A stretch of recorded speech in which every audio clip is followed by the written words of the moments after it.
Professor, muito obrigado por estar aqui com a gente hoje, falar sobre dinâmica de rotação.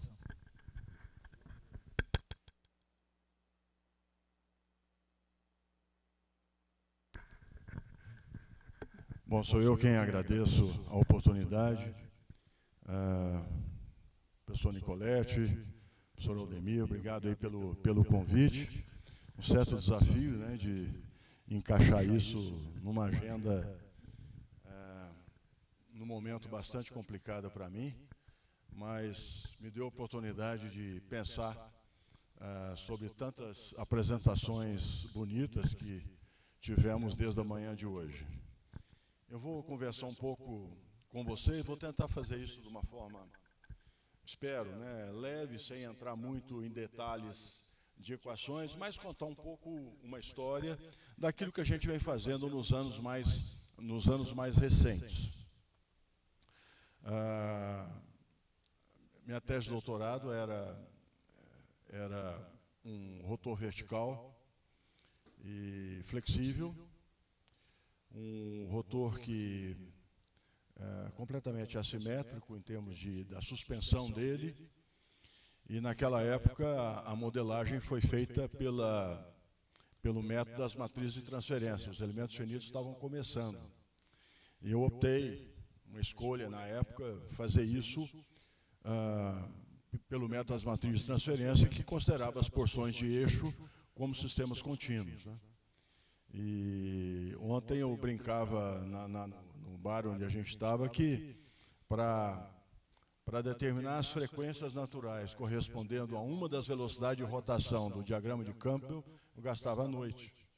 Deixava o computador ligando a noite toda, e de manhã eu tinha lá as frequências para aquela velocidade. A outra velocidade só na outra noite, porque durante o dia, se eu fosse parar o computador para mim, ia ter uma crise no laboratório, então, para não fazer isso, operava à noite. Mas, enfim, de lá para cá é um outro mundo, né? E a gente tenta, da melhor forma possível, aproveitar as facilidades da ciência, da tecnologia dos nossos dias. Mas vamos lá. Eu vou falar um pouco sobre identificação, né, o model updating. Vou falar um pouco sobre problemas de balanceamento, um pouco sobre problemas de controle ativo em vibrações, ou controle ativo para controle de vibrações, um pouco sobre health monitoring, que é uma forma da gente poder, quem sabe, monitorar, né, a saúde estrutural. É um termo que vem aí dos materiais inteligentes. Alguma coisa sobre análise de certeza e algumas conclusões. Então vai ser um sobrevoo sobre esses assuntos aí. Primeira coisa, um conceito aí sobre materiais inteligentes, né? Esse tipo de material, na verdade o nome é até meio impróprio, né? Eles não têm inteligência em si, né? Eles permitem que a gente, de alguma maneira, projete para que eles desempenhem função como sensor, como atuador, processem informações para monitoramento. Eles são autoadaptativos e eles podem atuar como recuperar as propriedades estruturais, que é o que eu estou colocando ali como healing, né, o recuperando a saúde estrutural de sistemas. Queria também, rapidamente, conceituar estruturas inteligentes. Uma coisa são os materiais inteligentes, outra coisa são as estruturas inteligentes. Sistemas que podem automaticamente ajustar as suas características dinâmicas e em resposta a diferentes tipos de atuação. Isso com a finalidade de melhorar, aumentar, quem sabe, a vida útil da estrutura, aumentar a capacidade de serviço da estrutura. Então, são estruturas que nos nossos dias têm uma aplicação bastante vasta, desde brinquedos inteligentes até a ciência espacial, né? E nesse contexto aparece... Pois é, olha aí.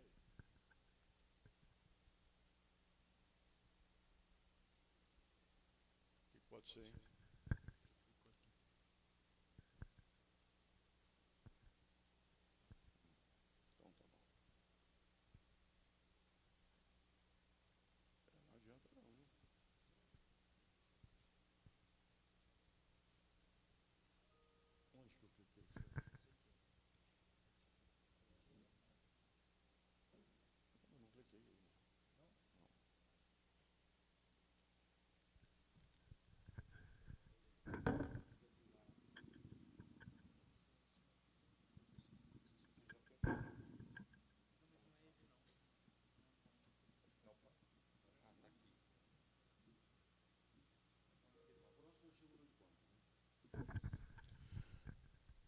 E agora vamos falar um pouquinho sobre máquinas inteligentes. O conceito propriamente de máquinas inteligentes, ele ainda está em evolução.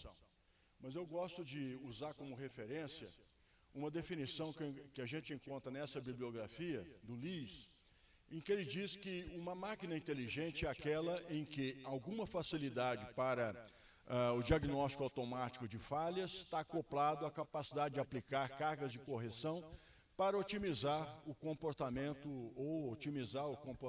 da máquina ou a tarefa da máquina, aquilo para a qual ela foi projetada, e facilitando o que a gente chama de manutenção corretiva. Muito bem. Então vamos para frente. Esse aqui não vai dar certo não, viu?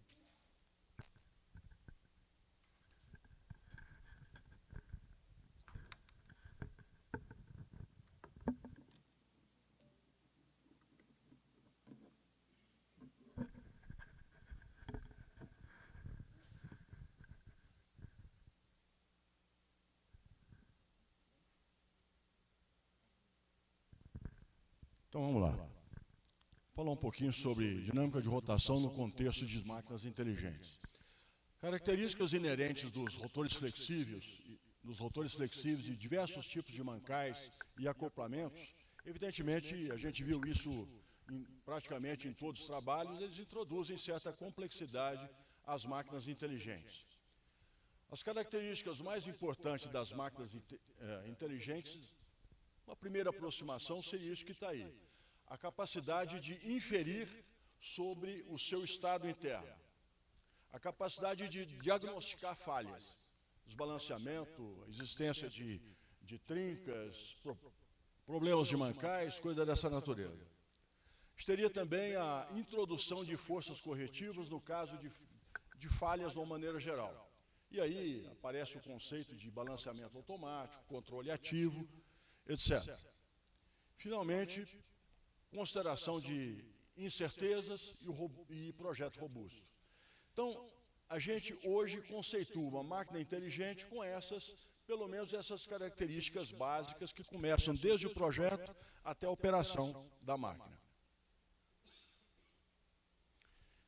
Não preciso entrar em detalhes disso, mas a gente tem uma ampla aplicação de máquinas rotativas, não vou insistir nessa questão, mas o fato é que, atualmente, o aumento das velocidades de rotação das máquinas, associada a estruturas cada vez mais flexíveis, isso amplia os problemas de vibração de uma forma geral.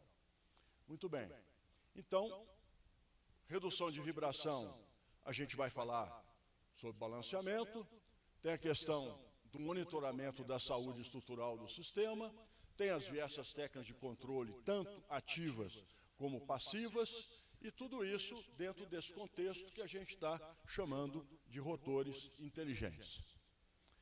Muito bem. Rapidamente, algumas palavras podem ser úteis para alguém sobre problemas diretos e inversos de engenharia. O problema direto é o problema mais familiar que a gente conhece em dinâmica, ou seja, eu tenho uma determinada entrada, um determinado modelo e consigo calcular como é que esse sistema se comporta. Bom, tenho também o modelo inverso, o problema inverso, que é, eu tenho uma entrada, tenho uma saída e tento identificar um modelo por trás. Tarefa um pouco mais complicada, evidentemente, do que a primeira. E temos também uma situação interessante, que está associada ao problema inverso de detecção de dano, detecção de falha. Eu conheço o modelo, conheço a saída. O que está provocando isso? Então, são 3 tipos de problemas com os quais nós temos que tratar com uma certa frequência quando estamos falando de dinâmica de rotores, particularmente na questão dos rotores inteligentes. Bom, então vamos lá falar um pouquinho agora sobre problemas associados à dinâmica de rotação, né? Então, eu tenho as máquinas rotativas, eu meço as respostas, tenho meço elementos finitos, por exemplo, respostas simuladas, e aí a gente vai fazer algumas avaliações e, para isso, a gente faz o ajuste do modelo. Conversando há 10 minutos atrás com o professor Nicoletti, ele estava dizendo sobre as dificuldades do experimento. Aliás, quando o experimento fornece resultados, e eu acho que ele está certo da primeira vez, certamente tem alguma coisa errada. Então, fazer isso aqui, embora seja uma coisa aparentemente simples, porque, veja bem, se você tem um mau modelo, você está comparando com uma técnica experimental extremamente apurada, isso não vai dar legal. Ou então você tem um modelo ruim e usando técnicas experimentais muito boas, mas também não vai levar a lugar nenhum. Ou seja, as duas coisas têm que conversar entre si para que essa etapa do ajuste do modelo seja bem sucedida. Bom, aí a gente tem essa representação que a gente faz por elementos finitos, funções de resposta em frequência, órbitas, problema inverso, análise do domínio da frequência, análise do domínio do tempo, problema de controle de vibração, por exemplo, usando essas pilhas, ou esses stack, né, de PZT, usando atuadores eletromagnéticos, como vimos aqui em algumas apresentações. E tem as questões as técnicas de monitoramento de integridade estrutural, seja para monitorar uma falha de uma maneira geral, ou uma trinca, é o que a gente tenta fazer, vocês vão ver na sequência. E, finalmente, a questão da análise de certeza pode ser feita por simulação de Monte Carlo, pode ser feita através de lógica fuzzy ou tantas outras técnicas de análise de certeza que vêm sendo exploradas por aí. Bom, então vamos começar com algo bastante simples, num certo sentido, né, professor Aldemir? É o problema de ajuste do modelo num rotor flexível horizontal, suportado por mancais como esses que vocês estão vendo aqui. No caso, a gente tem um mancal de rolamento de um lado e, no outro lado, um mancal híbrido. Está aqui. Bom, então está aí a estrutura de alumínio, está aí o nosso motor elétrico conforme está mostrado. Eu tenho um acoplamento bastante especial e caro para comprar, que é esse que está aí, que é o Leme Torque. Nós temos discos rígidos, nós temos os nossos mancais, eu tenho sensor de proximidade slip ring, eu tenho também o meu mancal híbrido, que é aquele que está ali. Ele pode tanto funcionar como um mancal normal, como ele pode também funcionar com um atuador. Vocês observem que ele tem essas bobinas em volta aí. E a gente pode fazer muita coisa com isso. Por exemplo, começando pela modelagem, está aí as equações clássicas que nós conhecemos muito bem, as características dos materiais, geometria, características dos mancais, as posições, os planos de medição, a gente tem respostas ao impacto, a gente tem uma série de parâmetros desconhecidos. No caso aqui, a gente tinha 11 parâmetros desconhecidos. E fizemos um processo de ajuste, um processo bastante clássico, simplesmente comparando FRFs. E usando aí uma evolução diferencial com 100 indivíduos. Eu não vou entrar em detalhe no método da evolução diferencial, embora na apresentação original, que era uma coisa mais longa, a gente entrava, bom, eu estava entrando em detalhes sobre isso, mas não vou fazê-lo aqui. Vou apenas mostrar que a gente pode chegar em resultados bastante convincentes ao se identificar os parâmetros com muita precisão dentro daquilo que eram os valores esperados. Então, as FRFs, elas ficam no final todas devidamente ajustadas. Quando eu comparo o experimento com o modelo, as 8 FRFs, eu posso olhar também as velocidades críticas, posso olhar resposta no domínio do tempo, domínio da frequência, olhar órbitas, e tudo funciona muito bem. Queria olhar outro trabalho agora, que tem uma característica um pouco diferente. A característica dele é o seguinte: isso aqui é um rotor que vai on-board, ou seja, ele vai embarcado. Então, ele já tem uma diferença em relação àquele sistema que nós observamos anteriormente, porque a suspensão dele, onde ele está apoiado, está em movimento também. Bom, o que significa? Significa que eu vou precisar de sistema de referência adicional, né? Então, além do meu referencial inicial, eu tenho um referencial na base da estrutura e um referencial associado, ali como a gente está vendo, ao disco, as mudanças clássicas de coordenadas para passar de um referencial para o outro. E aí a gente tem a equação do movimento do sistema embarcado.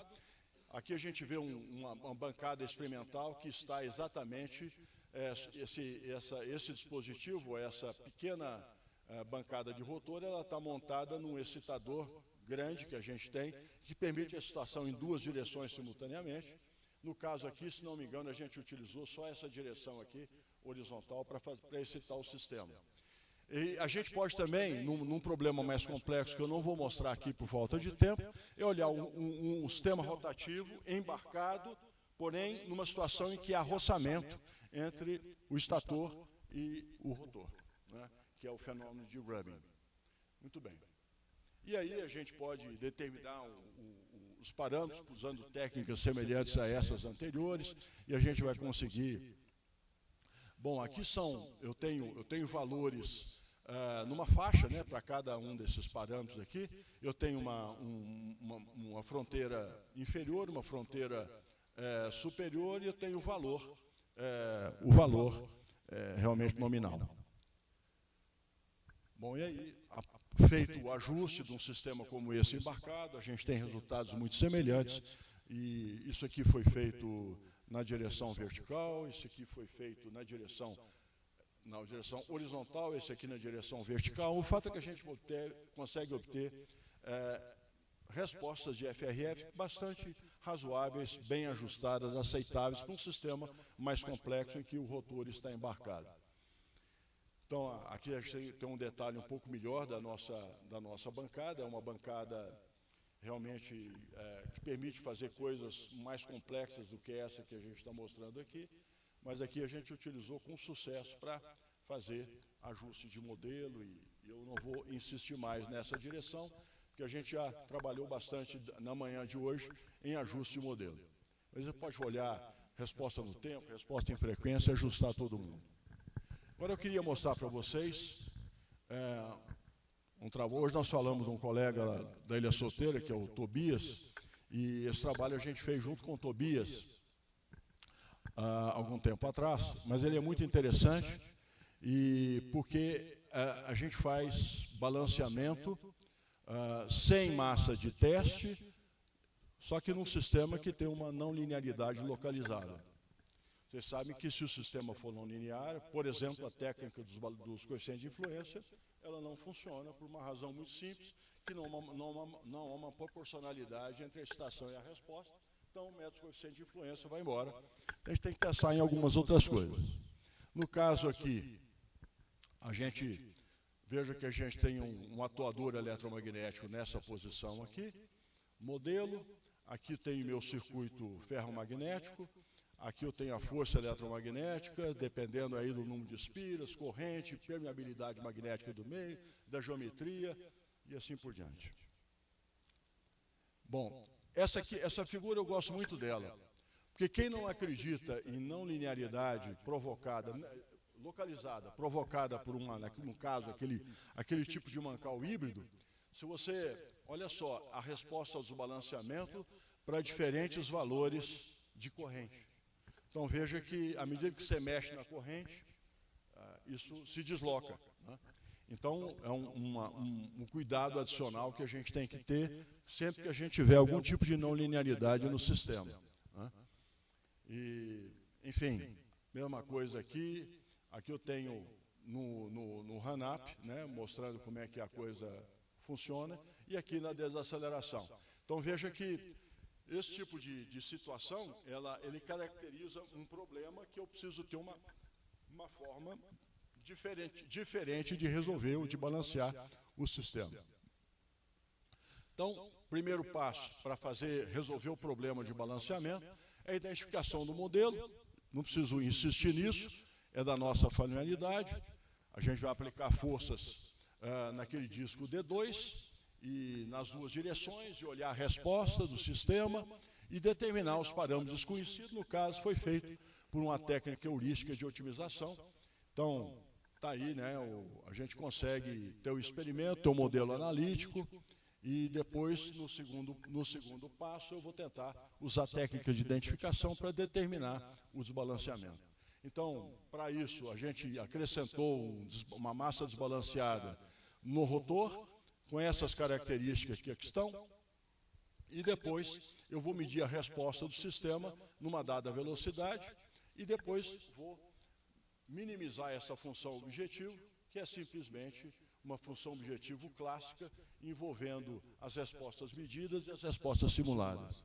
E com isso, a identificação é feita primeiro para, no caso em que eu não tenho correntes, né, para o sistema linear, e depois a gente vai para o sistema não linear, usando uma corrente de 4 amperes no nosso atuador eletromagnético. E aí você tem as respostas, né? E aqui, essa figura, a gente tentou melhorar lá na época, não foi possível, mas a gente consegue, através desse zoom aqui, ó, a gente olhar como é que fica o rotor simulado antes do balanceamento, medido antes do balanceamento, simulado depois do desbalanceamento aqui em verdinho, por isso que a gente fez esse zoom aqui, e depois medido depois do balanceamento. Então, uma técnica que também funciona, experimentalmente verificada, e, nesse caso, com resultados aceitáveis. Isso aqui é uma aplicação interessante que foi feita lá na Colômbia por um ex-orientado meu de doutorado, que é o Manuel Sadarriaga. O Manuel era um estudante colombiano que fez doutorado com a gente, e ele trabalha numa empresa de petróleo na Colômbia chamada Occidental de Colômbia. E essa empresa é uma empresa multinacional com sede em Houston. E esse nome Occidental de Colômbia é o nome para o consumo deles lá.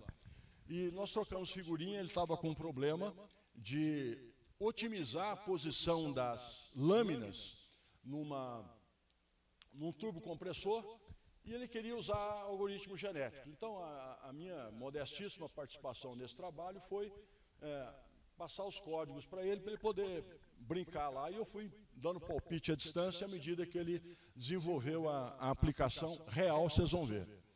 Então, olha só, esse era o rotor do tubo compressor, extremidade do compressor, extremidade onde fica a turbina, aqui estão um detalhe das lâminas e uma lâmina isolada. Qual que era a ideia dele? Aparentemente muito simples, eu achava que esse negócio não caminharia para um sucesso que ele desejava, era simplesmente fazer o seguinte, aparentemente cada uma dessas lâminas, uma é igualzinha à outra, aparentemente, elas não são rigorosamente iguais.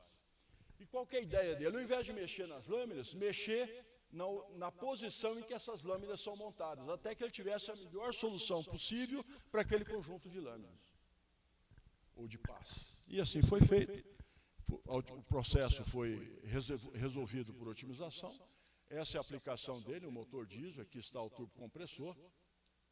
Maiores detalhes da máquina em si, vejam que essas turbomáquinas funcionam a velocidades elevadas. E, então, a otimização foi feita usando algoritmos genéticos. Ele usou 65 posições diferentes e várias combinações possíveis para localização das lâminas, buscando redução da vibração, sendo que uma das respostas é a solução ótima possível para aquele conjunto de lâminas.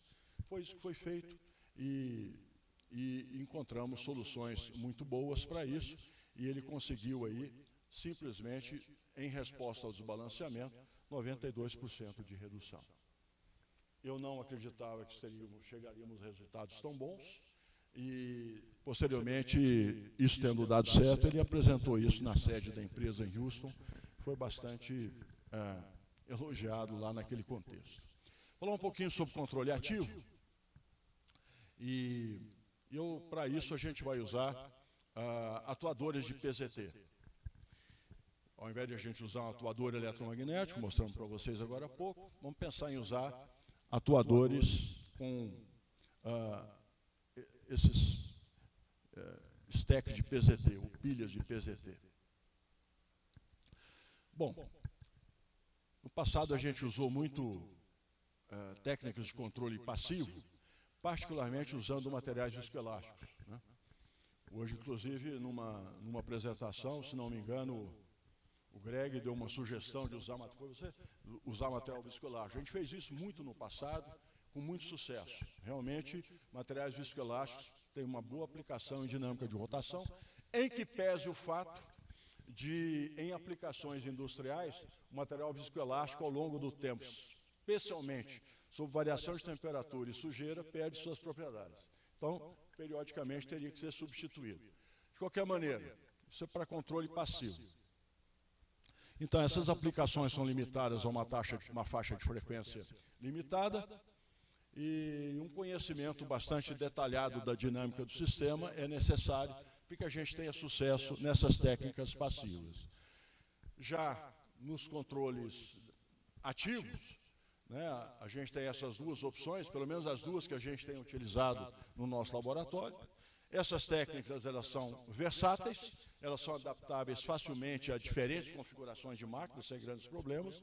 O controlador pode ser projetado para uma larga faixa de frequência e condições de carregamento, e alguns métodos não necessitam um conhecimento tão preciso assim do modelo do sistema. É claro que, nesse aqui, você precisa usar uma energia que aqui não é necessária. Mas não tem almoço de graça, se você quer controlar com eficiência em determinadas aplicações, essa é a saída possível, né? Então, só para lembrar, os atuadores piezoelétricos, a gente pode pensar no efeito piezoelétrico direto, ou seja, eu aplico uma energia mecânica e saio de lá com uma energia elétrica. É o funcionamento como sensor desse tipo de material. Ou então eu aplico uma energia elétrica e saio com um momento mecânico, uma força mecânica do outro lado. É o chamado efeito piezoelétrico inverso. E eles aparecem, esses PZT, titanato, zirconato de chumbo, eles aparecem ou no formato de PET, ou eles aparecem em pilha ou stack. O caso que a gente utilizou, na verdade, nesse trabalho que eu estou mostrando, é exatamente essa situação, essa configuração aí. Bom, quando a gente usa o PET, ele é colado sobre a superfície do rotor. E se a gente quiser utilizar o sinal, eu preciso de slip rings.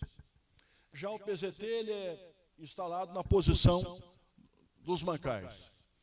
Vantagem que a gente encontra, eles são compactos, têm uma alta rigidez, uma banda de frequência bastante ampla e tem uma resposta dinâmica bastante rápida. Bom, e aqui vocês têm uma ideia de como é que ele fica montado no sistema. Ontem a gente estava conversando sobre o laboratório do Larachai, lá tem um cara chamado Palazzolo. Anos atrás ele tentou fazer uma coisa desse tipo aqui. Bom, problema de controle linear. O sistema é descrito por equações de estado. Eu uso otimização do controle através de critérios de desempenho quadráticos. Eu faço uma reconstrução do estado do sistema, por exemplo, usando o Kalman-Busse.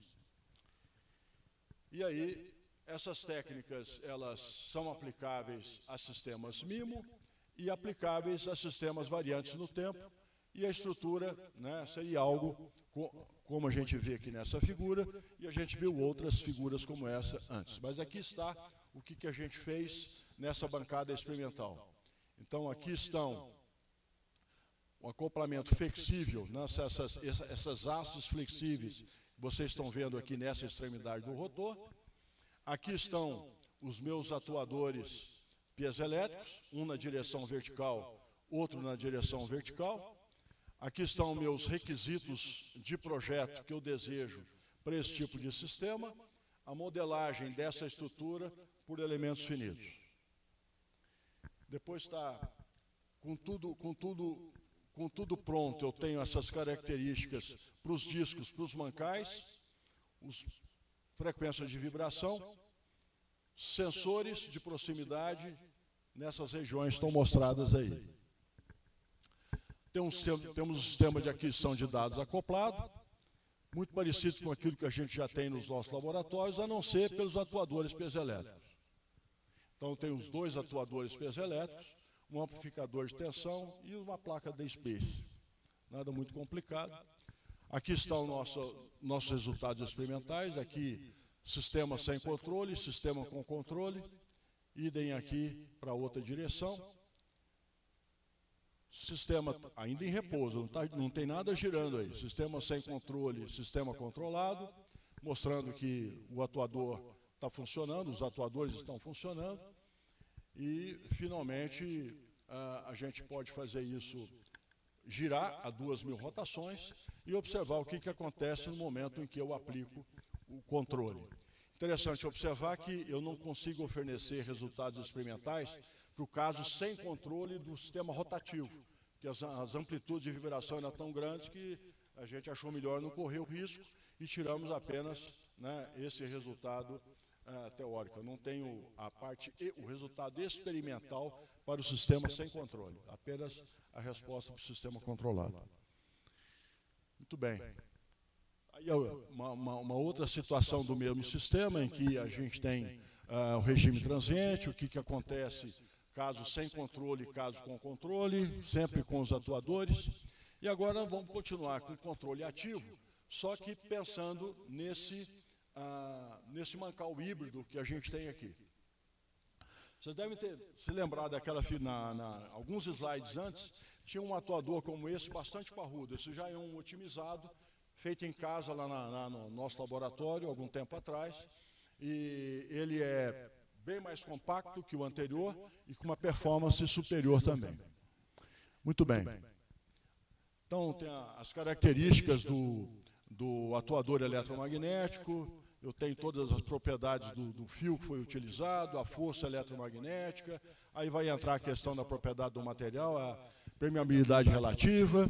Eu vou ter também, veja que eu vou ter quatro atuadores, eles não são rigorosamente iguais. Eles são muito parecidos, mas tem algumas diferenças, eles não conseguiu fazer isso,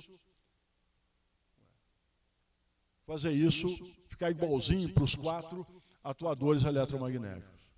Depois as características dele, em termos de força, que eles são capazes de gerar, numérica experimental. Esse aqui já é um pouco mais complicado, um pouco mais bagunçado em termos das características dele.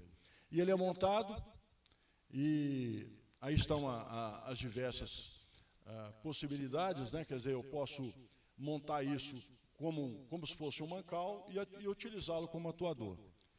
E aí, bom, a gente vai ter diferentes técnicas de controle. Eu posso usar LQR, eu vou ter as devidas reduções que vocês estão vendo a partir do momento, do instante de tempo em que o controle passa a funcionar. Eu posso, rotação de 1.600 nesse caso, sempre mostrando aí a capacidade de redução da resposta, agora em termos percentuais, usando uma outra técnica no RANAP, né? Eu quero olhar como é que funciona o LQR no RANAP, de novo as reduções, de novo os valores percentuais dessas reduções. Eu posso fazer isso usando uma técnica fusimodal, em 1.600 rotações, resultados também semelhantes, também bastante eficientes em termos percentuais. E agora no RANAP, tudo muito semelhante em termos de resultado, mas dá uma ideia da eficiência. Agora nós vamos pular o negócio aqui, uma outra situação em que a gente vai usar liga de memória de forma. O que tem de bacana numa liga de memória de forma? A liga de memória de forma, ela tem 2 estados estáveis em 2 temperaturas diferentes, tanto no estado austenítico como no estado martensítico. E qual que é a diferença entre as duas? É a temperatura. Uma se dá numa determinada temperatura, outra noutra. Então a ideia é, será que eu consigo controlar a vibração usando uma suspensão, usando liga de memória de forma? Essa aqui é a pergunta. Esse cartoon que está aqui tem a ideia exatamente de mostrar os 2 estados estáveis, né? Para a gente ter uma ideia dessas ligas com memória de forma. A bancada que vocês vão ver aqui é uma bancada que a gente fez, que a gente trabalhou junto com o Ilmar lá na Dinamarca, trabalho do Marco Túlio, e durante um ano um doutorado sanduíche que ele fez por lá.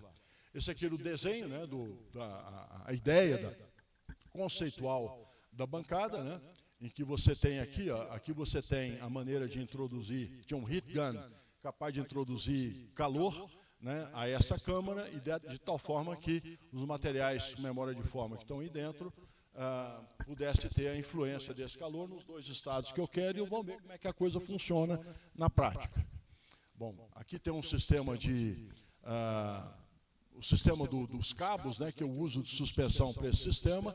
Tem uma geometria um tanto complicada, mas fazendo algumas contas de geometria, a gente consegue determinar essas forças todas aí, e aí eu vou ter a minha equação normal, minha equação do movimento, vou ter os modos desse sistema, dessa bancada, ainda sem pensar na suspensão com memória de forma. Eu tenho que resolver todo o meu dever de casa, e aqui está a bancada já, o meu sistema montado sobre uma estrutura conforme essa que vocês estão vendo aí. E a gente pode ver alguns resultados experimentais com o nosso material com memória de forma em 3 temperaturas diferentes, 30, 45 e 60 graus. E aqui a gente pode observar o chamado amortecimento histerético desse tipo de sistema, e a gente vai ver o que acontece exatamente. Olha só, aqui eu não estou usando a minha suspensão com memória de forma, e na sequência a gente observa o que aconteceu nessa outra situação em que eu consigo reduzir o deslocamento do sistema, conforme vocês estão vendo. Isso aqui é uma figura em função do tempo. Na figura de baixo, agora na direção Z, a gente consegue, com esse zoom, ver um pouco melhor para as duas situações. E a gente pode olhar, por exemplo, o RANAP, também igualmente a liga de memória de forma, conseguindo no RANAP amortecer a minha resposta dinâmica do sistema. Então, de novo, né, a situação. Bom, aquela bancada lá da Dinamarca, ela tinha uma limitação. Eu permitia atuar sobre o material com memória de forma só numa direção. Então nós queríamos algo mais sofisticado e desenvolvemos uma bancada própria, que está mais sofisticada que a anterior, que permitisse a gente atuar em 2 direções perpendiculares. Eu não vou entrar em todos os detalhes, os resultados são semelhantes, mas são mais impressionantes nesse caso, né? Mas aí vocês têm, né, uma visão completa dessa nova bancada que nós temos, né? Sempre tomando cuidado aqui com essa câmara de aquecimento das ligas com memória de forma, e sempre utilizando, né, esse heat gun, que é parecido com um secador de cabelo, né, para poder esquentar fornecer calor aí a um material com memória de forma. Bom, eu não vou entrar em detalhes de projeto, mas havia uma certa sofisticação na criação desse equipamento. E aí, para diferentes temperaturas também, 30, 45, 60 graus, o que a gente consegue em termos de redução, inclusive das órbitas, tem um resultado bastante interessante. Esse trabalho foi bastante apreciado quando a gente conseguiu publicá-lo, exatamente porque não tinha sido feito dessa forma, com 2 direções controladas com memória de forma. Vou falar um pouquinho sobre monitoramento da saúde estrutural de rotores, pensando aqui em trincas. Esse trabalho ele já tem algum tempo, podem pesquisar depois, chegar em casa, não tem nada melhor que foi feito desde então. Eu quero fazer experimento disso aí. Quem sabe alguns dos nossos alunos, uberlandenses, campineiros ou são carlenses, é isso? Possa se inspirar e tentar fazer o experimental desse negócio aí, que é o seguinte. Bom, o fenômeno de trinca, ele provoca isso que a gente chama de breathing, né? Isso rodando, ele vai fletir e vai, na posição da trinca, abrir e fechar, conforme vocês estão vendo ali. Bom, algumas causas para esse fenômeno de breathing. Primeiro, o carregamento estático, como o próprio peso da estrutura, reação de Mancais, carregamento dinâmico do tipo desbalanceamento, particularmente nos rotores horizontais, conforme vocês estão vendo ali. Bom, o problema é que, quando o carregamento estático está além do carregamento dinâmico, o fenômeno de breathing é governado pela posição angular do eixo com relação à direção da carga estacionária, e o tal do crack, ou a trinca, ela abre e fecha completamente em cada volta completa. O que nós imaginamos e tentamos fazer nesse trabalho aí? Não vou entrar no mérito, já foi falado hoje de manhã também sobre os modelos de trinca, modelo de Guesch, tem o modelo de Mays, que é um modelo um pouco melhor que o modelo de Guesch, tem o modelo Flex, que é o modelo lá do pessoal do Politécnico de Milano. Também não vou entrar nos detalhes desses modelos de trinca. O que eu quero mostrar para vocês é que, eu não vou entrar na parte de programação, o que eu quero fazer é determinar uma maneira de ter uma força de um atuador acompanhando a rotação do rotor, de tal maneira que a trinca esteja sempre fechada. Se eu fizer isso, eu consigo fazer funcionar o meu eixo rotativo sem que ele vá à ruptura. O que vai fazer ele quebrar por fadiga é exatamente ele abrir e fechar de forma contínua. Se eu conseguir colocar uma força que acompanha e faz com que o eixo mantenha a trinca sempre fechada, eu consigo permitir que isso funcione durante algum tempo, até que uma manutenção corretiva seja feita. Então essa aqui é a ideia, e para isso usar um atuador eletromagnético do tipo daquele que a gente viu anteriormente. Então, nesse caso, eu repito, a gente conseguiu fazer só a modelagem matemática, ali está como é que a coisa está rodando aqui, e a maneira pela qual esse atuador tem que atuar segundo a posição da trinca ao longo do eixo rotativo. E aí, a minha função objetiva, eu tenho que reduzir a seção transversal da área do crack, e eu tenho também o deslocamento da posição do atuador eletromagnético. As duas coisas têm que funcionar como são duas funções objetivas que eu tenho que considerar nesse tipo de situação. E aí a gente trabalhou só simulação, hein? Mas o que é bacana é que a gente observa, se eu olhar a resposta no tempo e olho a seção transversal, aqui eu tenho uma ideia da seção, o que acontece com essa seção. Eu posso ter, aqui olhando o momento de inércia, aqui olhando a força magnética, o que acontece quando eu estou tentando acompanhar a posição da trinca, posição ao longo do eixo de rotação. Bom, a gente pode também determinar a trinca usando o método da impedância eletromecânica. Veja que a partir de uma certa hora a gente tenta misturar material inteligente, estudo inteligente com dinâmica de rotação, formando esses rotores inteligentes. Aqui tem uma pequena recapitulação de como é que funcionam os PZTs, eu não vou também entrar nisso. Eles têm diferentes tipos de métricas aqui, ó, que eu chamo de métrica de dano. Na verdade, é a impedância do sistema, a resposta à impedância, antes da trinca, depois da trinca, ou depois da falha, qualquer que seja ela, comparo as duas e tento saber onde é que está a falha na minha estrutura.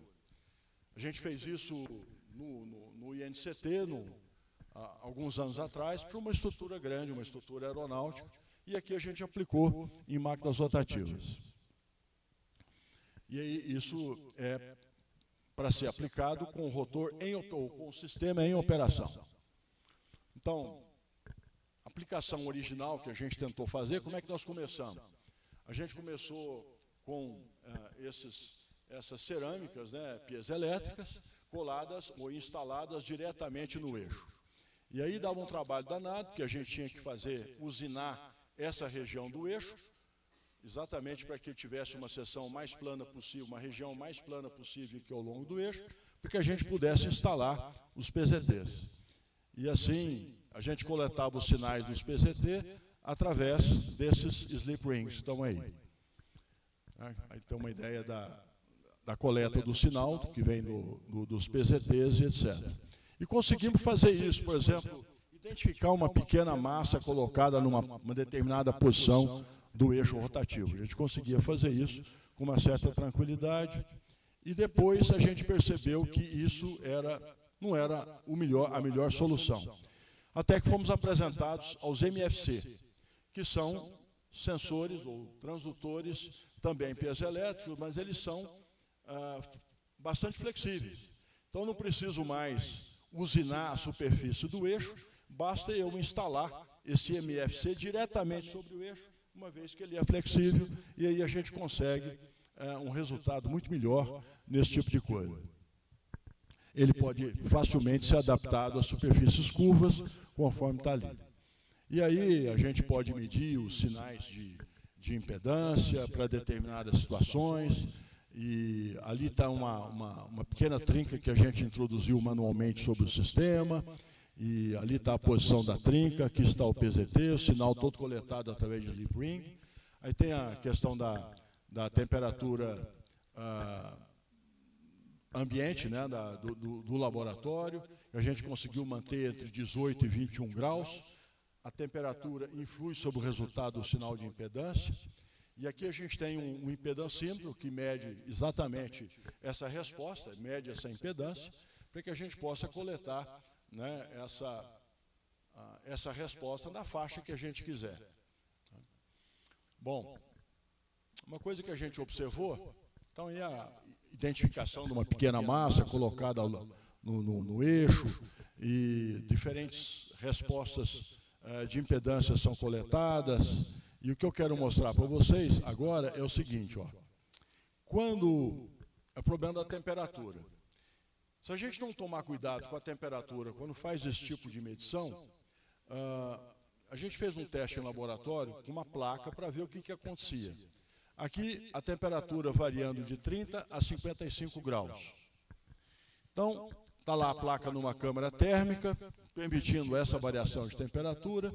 Então, sem compensação de temperatura, à medida que eu aumento a temperatura, olha como é que fica aqui a minha resposta à impedância. Ela fica toda manchada e é difícil eu tirar resultado. Uma situação com trinca ou com falha e sem falha. Fica difícil eu fazer a comparação das respostas de impedância. Então, o que a gente fez? A gente desenvolveu uma técnica para limpar esse sinal.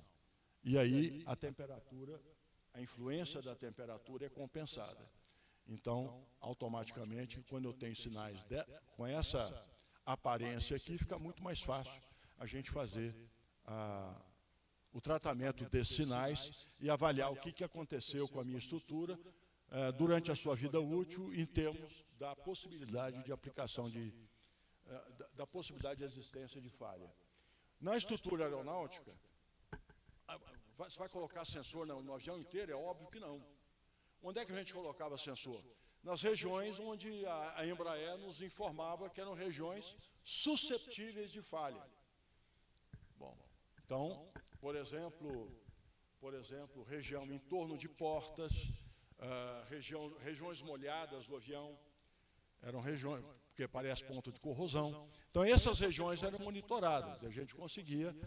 No caso nosso aqui, a gente também, foi uma coisa feita só em laboratório, então a gente já sabia aproximadamente, a gente já sabia realmente onde estava a trinca que a gente introduziu. Então, é claro que eu podia colocar a minha pastilha de material piezoelétrico, o meu MFC, em diferentes posições, e verificar, por exemplo, até que distância da trinca ele consegue enxergar uma variação de impedância para dizer que naquele lugar tem uma falha.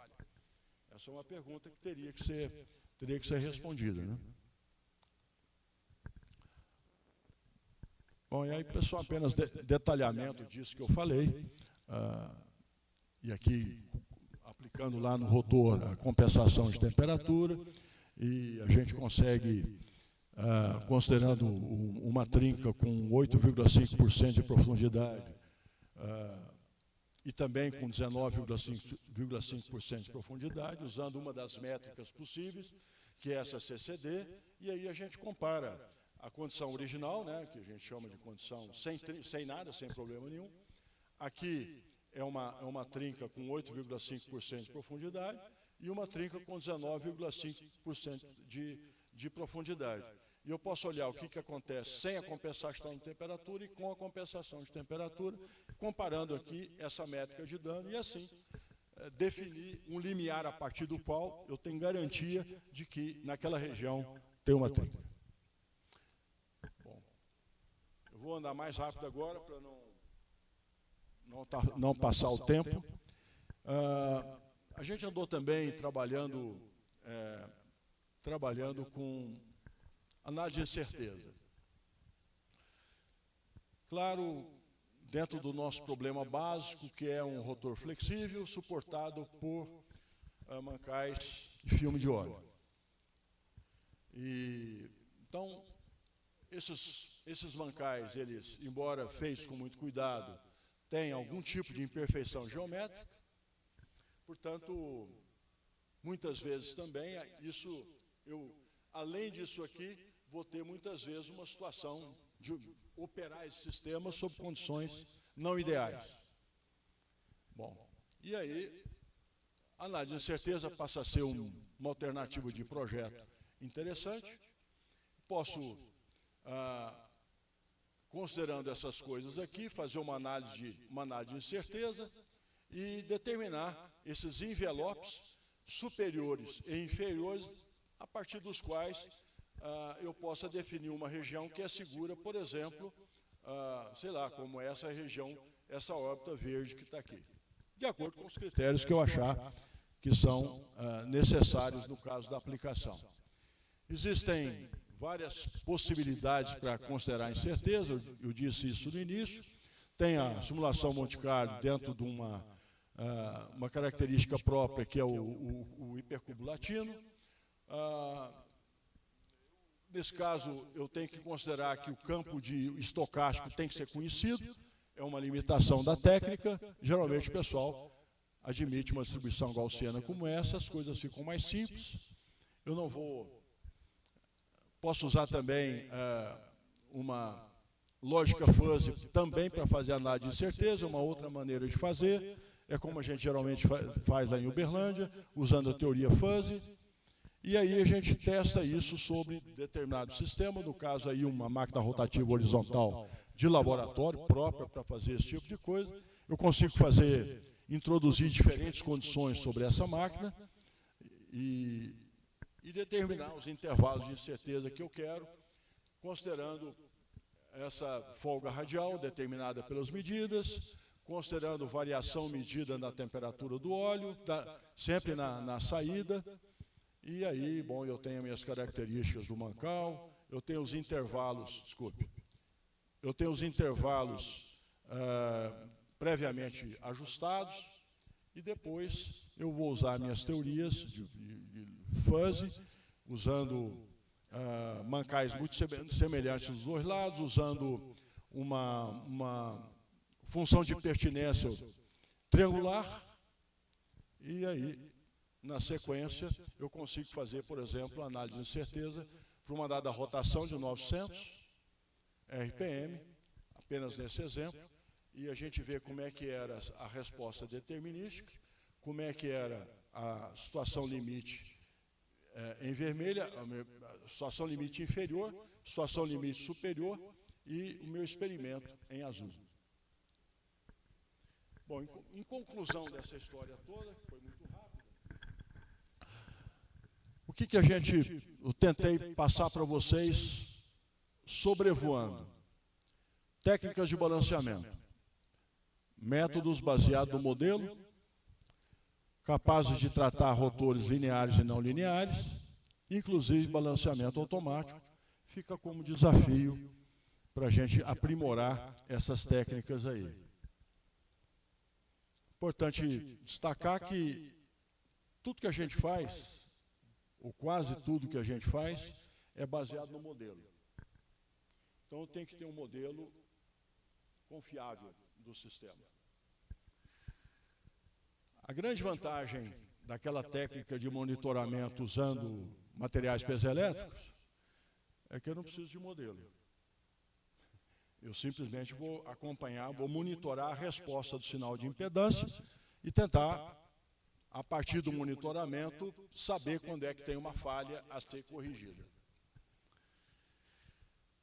Bom, nessa questão da saúde, ou do monitoramento da saúde estrutural, a gente pode tentar fazer a identificação de trinca, e aí abre a possibilidade da estrutura se autorreparar. Isso aqui, como eu disse, a gente fez simulação numérica, mas não conseguimos fazer ainda um experimento para isso. Num projeto que a Embraer não aceitou,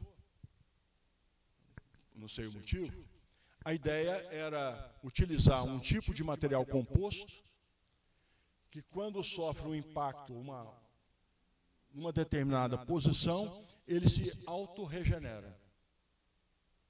Ele cria uma rigidez localizada até que haja possibilidade de reparo. Então, mas isso não avançou, ficou só no mundo das ideias. Controle passivo, usando material viscoelástico. Não entrei em detalhe, apenas comentei. Controle ativo com atuadores de PCT. E controle semiativo, usando liga com memória de forma. Na de incerteza, eu só sobrevoei, por falta de tempo aqui. A gente considerou incertezas nos parâmetros mancais. E sempre que eu faço análise de incerteza, abre-se espaço para o projeto robusto. Que não é o melhor projeto em geral, mas é a melhor opção quando o meu sistema funciona entre duas situações limite, como aquelas órbitas inferior e superior. Então, se você pensar no funcionamento global da máquina, de repente, a opção de você ter um projeto robusto deve ser mais interessante. E a gente tem trabalhado nessa direção. Tem alguns desenvolvimentos futuros que a gente tem pensado. Primeiro, melhorar a tecnologia geral do que a gente chama de rotores inteligentes. Isso que a gente chama de rotores ecológicos. São máquinas que gastam ou que necessitam da menor quantidade de energia possível. Cada vez mais tem sentido na modernidade. Problema de rotores embarcados. Ainda tem muita coisa para ser feita nessa direção. E se a gente fizer rotor embarcado com incerteza, o problema vai ficando cada vez mais divertido. E depois tem a questão do projeto ótimo, robusto, para sistemas rotativos, né, que é aquilo que eu estava dizendo. Né, talvez, se você analisar o sistema determinístico, a solução do sistema determinístico, ela é muito boa, desde que as condições operacionais não sejam alteradas. Problema determinístico. Agora, vou mexer nas condições operacionais por alguma razão. O fluido vai perder suas propriedades ao longo do tempo, o fluido do mancal, por exemplo, vai perder suas propriedades. Eu vou ter algum desgaste no mancal, coisa dessa natureza. O sistema vai funcionar, muitas vezes, em caráter contínuo ao longo de um tempo longo. Então, certamente, o projeto ótimo, robusto, deve ser mais interessante em muitas aplicações. Anos atrás, numa discussão lá com colegas do Estado de Lyon, acho que o Odemir sabe disso, alguém lá diz o seguinte: esse negócio de dinâmica de rotação é hangar. Quando os franceses falam que é hangar, é o seguinte, ó, é coisa do passado, bota isso lá e esquece. Na apresentação do Ilmar hoje pela manhã, quando ele falou da dinâmica de rotação dentro da perspectiva da mecânica, simplesmente, não é isso? Bom, aquilo é a dinâmica de rotação que está consolidada, não temos que fazer mais nada, ela está pronta lá. Então, vai se preocupar com o modelo, seja ele elementos finitos ou qualquer outra coisa que você queira, a literatura é bastante clara nesse aspecto. O que acontece é que a tecnologia moderna permite que a gente incorpore coisas àquilo que a gente chama de dinâmica de rotação clássica. Então, por isso que, nessa discussão que eu mencionei, quando a gente fala de rotores inteligentes, por exemplo, aí o cara, não, mas isso não é dinâmica de rotação mais, isso é mecatrônica. Não. É dinâmica de rotação, só que é uma dinâmica de rotação à qual nós incorporamos uma série de coisas, controle ativo, controle passivo, análise de incerteza, projeto ótimo, inteligência artificial, materiais inteligentes, etc. E aí o problema é um problema muito maior do que o problema originalmente tratado pelos livros clássicos, né, seja do Dara Child, seja do próprio Lalane, seja de outros autores que escreveram os fundamentos aí da dinâmica de rotação no passado. E, aliás, o mais antigo dele é um tal de Tondel, um tcheco. Claro que ninguém trabalha sozinho, isso aqui tem muita gente envolvida, e o pouquinho do que eu mostrei daqueles trabalhos lá tem muito do talento dessas pessoas aqui. Enfim, e deve estar faltando gente. Os nossos financiadores, pelo menos nas coisas que eu participei diretamente, esses caras aqui foram os maiores financiadores em termos de indústria. Instituições, algumas delas na Europa e outra nos Estados Unidos, Dinamarca, por aí afora. E o grande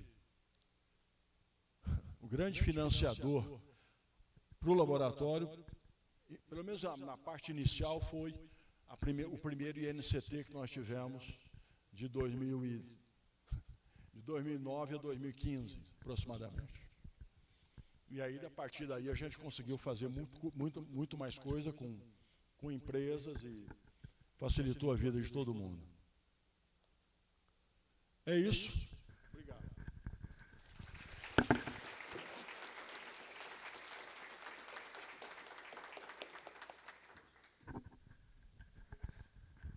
Vamos lá, pessoal, para algumas perguntas.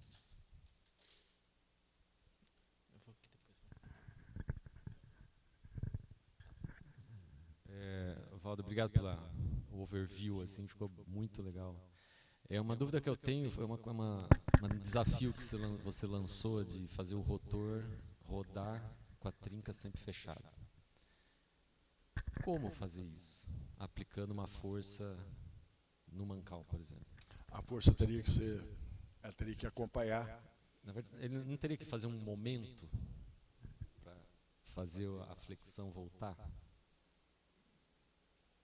Porque a força talvez não resolva.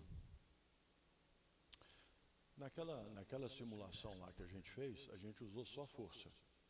Uma força que, na verdade, ela acompanha o movimento de rotação.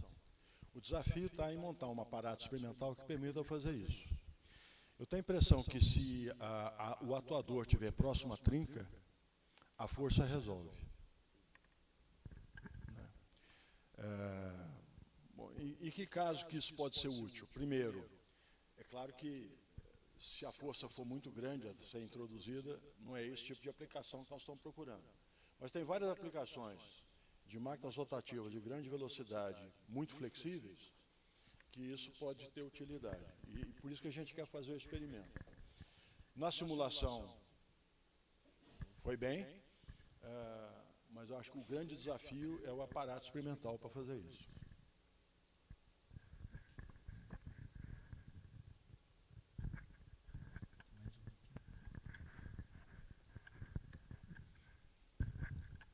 Boa tarde, professor Valder. Parabéns pela apresentação. Com relação ao balanceamento sem massa de testes para não linearidade, você acha que, na verdade, são algumas perguntas acopladas, o tempo de execução chega a ser muito longo para a realização, para encontrar esse balanceamento ótimo? E tem mais alguma junto? E se você acha que a aplicação em rotores em campo, já que você normalmente às vezes conhece modelos como rigidez, amortecimento, é algo mais é viável para esse tipo de caso. Olha, o tempo para determinar o balanceamento não é complicado. Ou para determinar a correção do desbalanceamento não é complicado, e o tempo é perfeitamente compatível com as necessidades da indústria. Você vai gastar tempo para ter um modelo confiável da máquina que você tá olhando. Então, e muitas vezes, por que isso é problemático lá na indústria? Porque aquela máquina está operando há tanto tempo que ninguém sabe o modelo daquilo mais. Essa que é a grande verdade. Anos atrás, tem uma empresa em Uberaba, e eles têm uma turbomáquina lá que só o rotor dela na época custava $3 milhões. E eles chamaram a gente lá para refazer o modelo da máquina. Acabou não dando certo porque eles não tinham nem as informações básicas que a gente precisaria partir para tentar fazer uma engenharia reversa até chegar no modelo. Essa máquina foi comprada há anos, ela para uma vez por ano, na época do Natal. Vem os caras que venderam a máquina, cobram uma fortuna lá, mantém ela funcionando por mais um ano e estamos conversados. Então, o problema é que nem todo mundo, no mundo da aplicação, dá bola para o modelo matemático daquilo que está funcionando lá. Talvez no momento que a máquina foi adquirida, alguém lá explicou as características e tal, mas depois o pessoal da operação vai botar aquilo para funcionar e não se fala mais nisso.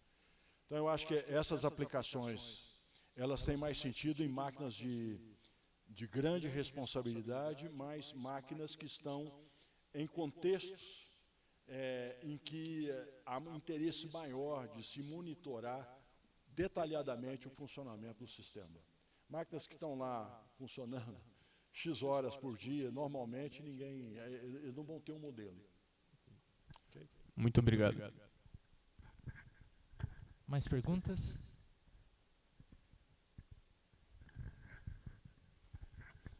Oi, Valder.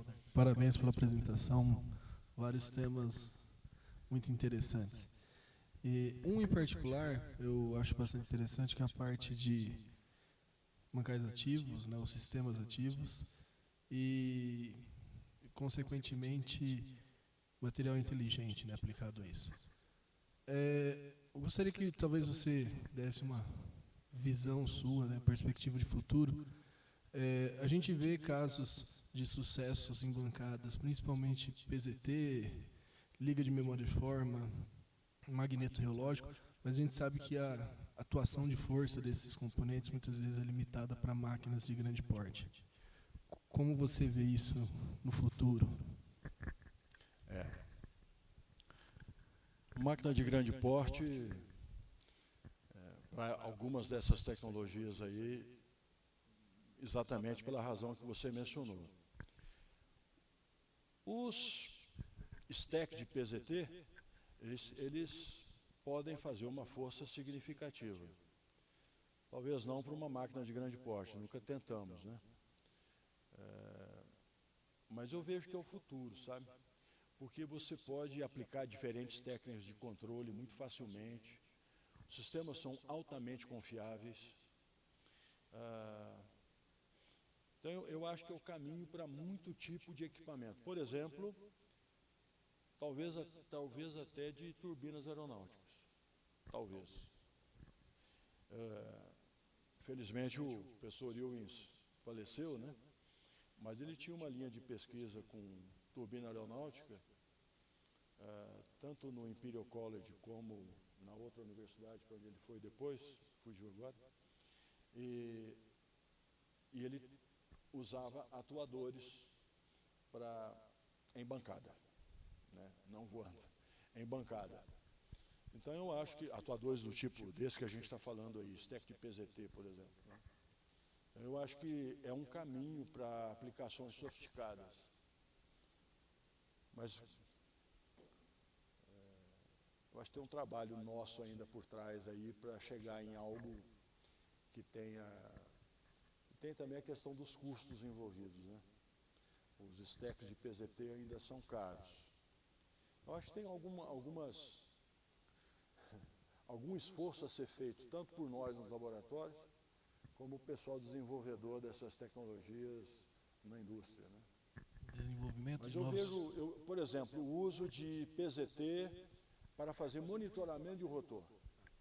No meu tempo, lá atrás, o que a gente fazia, usando aquelas normas todas lá de monitoramento de condição de rotor, né, que eles chamavam na época, condition monitoring, né, monitoramento da condição do rotor, era tudo usando ou sensor de proximidade ou acelerômetro.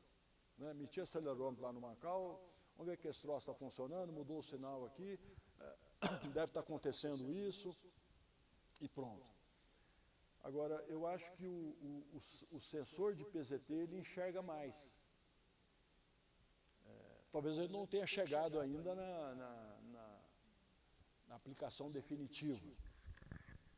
Mas a gente viu que aquele MFC, que é colado na superfície do rotor, poxa, ele enxerga muito, qualquer profundidade de trinca. E veja, hein, quando você usa sensor, ou o sensor de deslocamento, ou acelerômetro, para olhar a trinca, ele começa a enxergar alguma coisa quando quase metade do eixo foi embora. Então, a grande vantagem do material piezoelétrico é que ele enxerga falha incipiente, que o outro não enxerga. Então, você tem a possibilidade de intervir muito mais rapidamente. No caso da aplicação aeronáutica, por exemplo, né? E aí abre um campo para um negócio muito legal, que é chamado de vida residual de estruturas. A minha geração de engenheiros, acho que a sua também, ela foi mecânicos. Nós somos formados para criar estruturas resistentes à fadiga. Concorda? Sim. Estrutura resistente à fadiga. A nova geração de engenheiros vai conviver com um mundo novo, na minha opinião, que é o mundo da vida residual. Não estou muito preocupado em quantos ciclos de fadiga vai ter que ter o material até que se rompa, mas sim, eu vou medir e vou estimar a vida residual. Qualquer avião que a gente pegar aí, ele está cheio de trinca. Fala isso não. Cheio de trinca.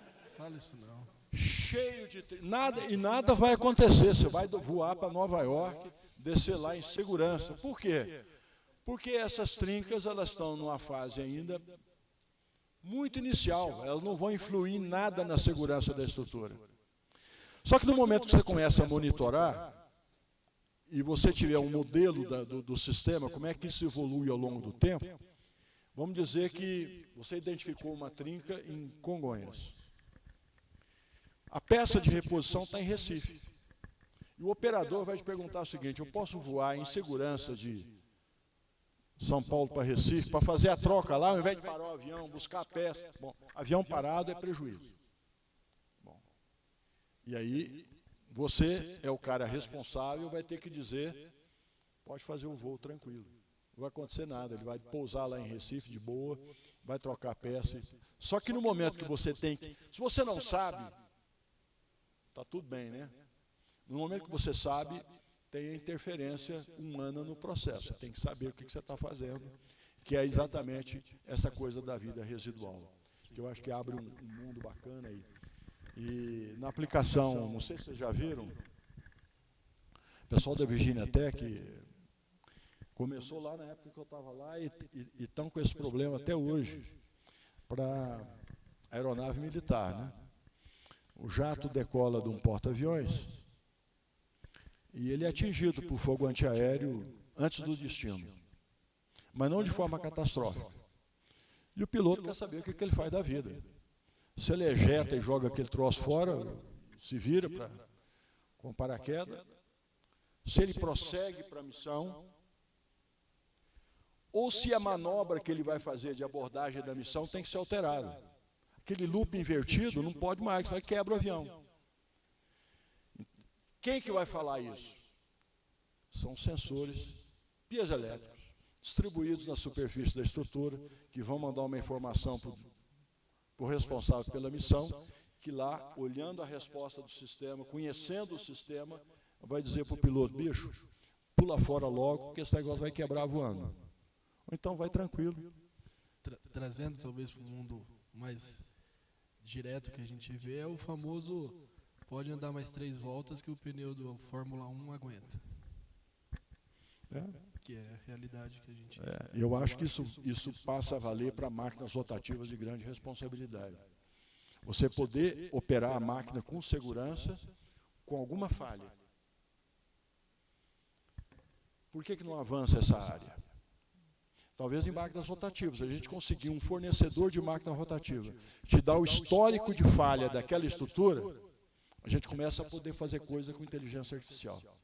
Agora, chega numa empresa, na Boeing, na Airbus ou na Embraer, você podia me dar o histórico de falha? O cara vai rir da sua cara, né? Não, que falha, nunca falhou? Que história. É isso. Muito obrigado, Valder. Muito obrigado. Pessoal, mais alguma pergunta? Uma rápida pergunta? Bom. Quero terminar só contando uma coisinha. Não era para eu ter estudado esse negócio, não, lá atrás. Era para eu ter feito meu doutorado em navegação inercial. Esse aqui era o objetivo do brinquedo. Mas eu cheguei lá no laboratório, quando meu orientador foi detalhar o assunto da tese, né? O que você quer fazer? Eu quero fazer navegação inercial. Não pode, não. Mas por que não pode? Esse assunto é fechado para estrangeiros. Bom, o que eu posso fazer mais próximo de navegação inercial? Dinâmica de rotação. Por isso que eu fiz dinâmica de rotação. Isso aí. Mas a ideia era... Obrigado, professor.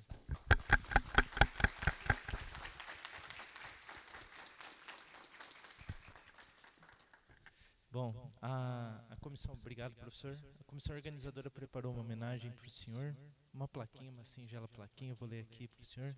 Então, a primeira escola de dinâmica de rotores tem o prazer de homenagear o professor Dr. Valder Steffen Jr. pela importante contribuição no desenvolvimento da área de dinâmica de rotores do Brasil. Se enxerguei longe foi porque me apoiei nos ombros de gigantes. São Carlos, 2 de maio de 24. Muito obrigado.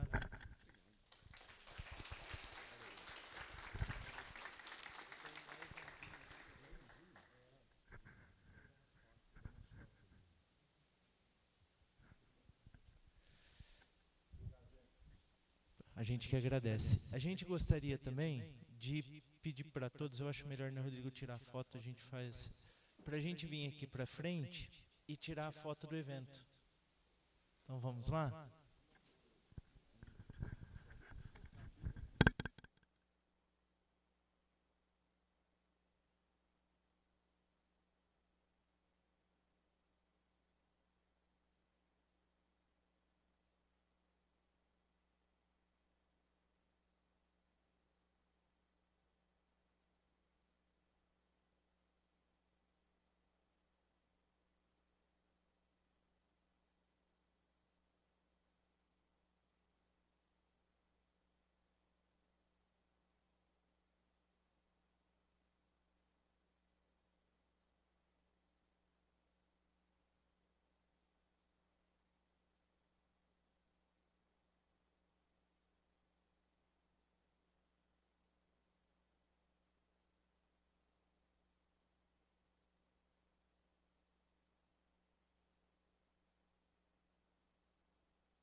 Pessoal, acho que agora a gente pode ir para o coffee break, mas aí eu ia pedir o seguinte, para a gente voltar um pouquinho antes, porque senão nós vamos sair 6:30 da tarde daqui.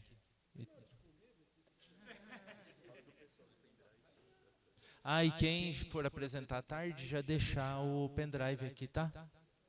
Pessoal de Uberlândia, vamos tirar uma foto pro Lab? Caravana de Uberlândia, ó.